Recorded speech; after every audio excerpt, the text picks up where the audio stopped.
Nakita ni mama ng malapitan. Kunti na lang hahawakan na ni mama.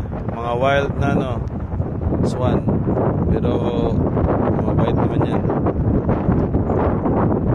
Yan, first time ni mama nakakita ng malapitan.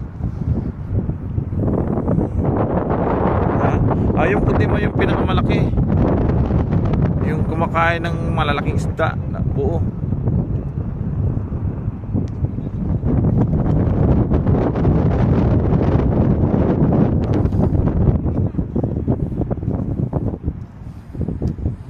Mga alaga ni mama pala yan sa Australia. Yan o, pinapakain.